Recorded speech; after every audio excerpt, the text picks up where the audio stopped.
Hey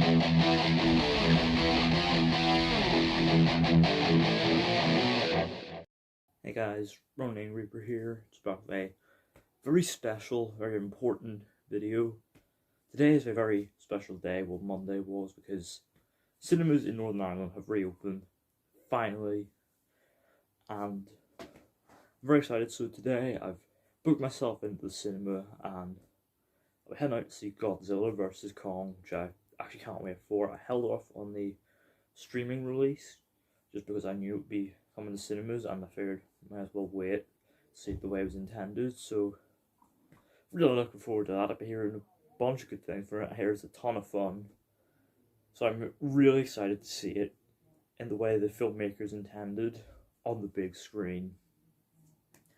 So yeah, I got my mask here because obviously restrictions are still in place, but yeah, head out, get the bus, go see Godzilla vs. Kong. Yeah! Come on! Yeah! Here we go! Give it 100, never nothing less. Here we go! We coming, you already know the rest. Here we go! We never settle cause we know it best. Here we go! Who wanna test? Leave you out of. Here we go! Give it 100, never nothing less. Here we go! We coming, you already know the rest. Here we go! We never settle cause we know it best. Here we go! Who wanna test? Leave you out of.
So yeah, I'm outside the cinema, ready to watch Godzilla vs. Kong.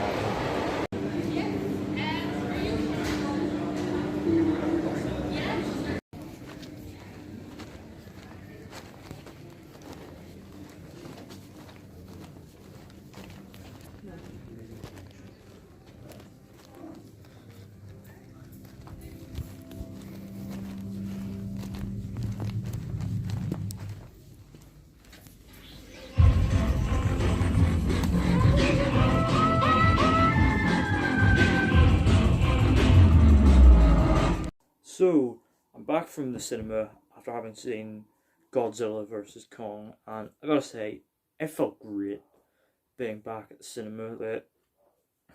It felt incredibly safe. Right as you're entering, they make you fill out a whole bunch of stuff like name, contact details, and the film you're seeing and the screening time, just so you know they can keep in touch with you, and if there happens to be a positive case, you know, and obviously everything's social distance, one-way system, and all tickets are pre-booked online, and they're scannable e-tickets through a QR code. You know, keeps things going faster and smoother, and prevents any hold up in the foyer, which I think is really neat. My screening I was at was actually sold out in terms of socially distanced seating, which, you know, was pretty good. Granted, it's the smallest screen at that cinema, so make of that what you will. But anyways, it was great being back at the cinema, but how was the film? Well, I gotta say, you know, I've been following this MonsterVerse essentially since it began.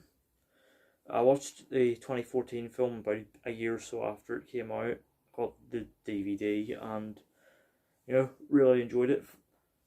And it's a more slow burn and grounded take, but it really captures the sheer scale of Godzilla brilliantly. And there's some breathtaking sequences, like, of course, the probably now iconic Halo jump scene. And Skull Island was a ton of fun. It was a fun monster movie with a Vietnam feel to it. And King of the Monsters was alright. It's probably the weakest of the bunch, but still has some really great scenes, just bogged down by human characters that are flat and two-dimensional, and a lot of it. I'm happy to report that Godzilla vs. Kong absolutely delivers on the monster action front. I mean, you expect no less from a film titled Godzilla vs. Kong. But particularly the second half is very monster action heavy, and of course there's the showdown that we've all been waiting for in the final act, and it is just incredible. My heart was just going throughout. It was fantastic to watch. Visually, it is stunning. Like, the CGI is really impressive. Like, it was so seamless, like, and very realistic as well. Like, we are at such a point in technology that we can make giant monsters fighting look believable. Like, and it just makes you think how far we have come. And outside of like the CGI, there's some really great shots. Like, there's some like POV, like quite dizzying shots of like where the camera's like focused from like the perspective of like Kong's arm or Godzilla's arm, and it's very dizzying but so much fun. It kind of reminded me a bit of Hardcore Henry in the scenes where he's like getting thrown about by Aiken. And even then, there's some beautiful colours. Like the final act in Hong Kong, he's gorgeous, and just purples and neon colours. It was kind of like Pacific Rim, but without the robots. Well, with the robots as well, because obviously Mecha Godzilla is in this film. That's no spoiler. It's kind of common knowledge for a while now that he's in this, and I mean they showed him in the trailers as well, so it's not really much of a spoiler, but that whole climactic showdown with Mecha Godzilla was incredible. And the story's fine. Let's be real. You're not here for plot or character development. The story itself is made up of 3 different plot strands. There's a plot about Monarch and this company Apex trying to get to the Hollow Earth, and Kong guides them there. And I really like this strand simply because Kong is integral to it. He's not just a monster that pops up in some scenes. Like, he is a driving force of the story. There's also a B plot of Millie Bobby Brown, and she teams up with a kid named Josh, who's played by Julian Dennison, the kid from Wilder People, and he gets some very funny scenes, and they go along with this conspiracy theorist who has a podcast all about the Titans, played by Brian Tyree Henry, who, outside of Dennison, he is probably the comedic highlight. He gets some very funny scenes. But probably the best plot strand by far is Kong interacting with this small deaf girl.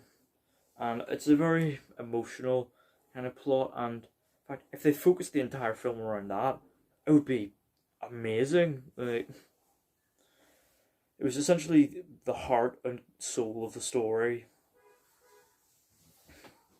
And it's really nice to see, like, deaf representation on the big screen. Like, it's really interesting to see like this character communicating in sign language, and Rebecca Hall's character talks to this character in sign language as well. So that was really interesting. It's just we probably don't get nearly enough of it.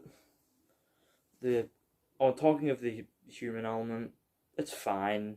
It's there.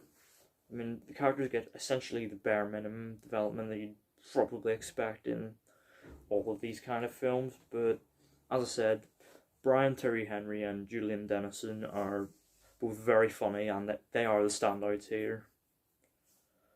But I'd say on the human front, Kyle Chandler gets shafted here. Like, he only really pops up a few times. They may as well just have cut him out altogether. He contributes really not much to the story. But overall, Godzilla vs. Kong is a roaring good time. It is such a fun experience, and it just has to be seen on the big screen. Like, anytime these two titans roar, like, I just vibrated around the whole auditorium. It was incredible. I actually pity those whose first experience of this was on streaming, because, holy crap, the cinema experience just brings it a whole new weight to it, and this is exactly why we go to the cinema. And if we keep getting films like this, then honestly, I hope we never lose the cinema experience. And overall, I'm going to give Godzilla vs. Kong a 7 out of 10. So those are my thoughts on Godzilla vs. Kong and my thoughts on being back at the cinema. So let me know down in the comments, have you got back to the cinema? What have you seen? What are you planning to see? Because I know A Quiet Place Part 2 is coming up next week, which I'm really looking forward to, and the week after that is Nobody, which is one of my most anticipated of the year. I am pumped for that. Also, let me know down in the comments, what did you think of Godzilla vs. Kong? Did you like it? Did you not like it? Where does it stand in your ranking of the Monsterverse? Let me know all that down in the comments. Don't forget to hit the thumbs up button if you enjoyed. Don't forget to hit the subscribe button if you're new. And don't forget to turn on post notifications so you don't miss an upload.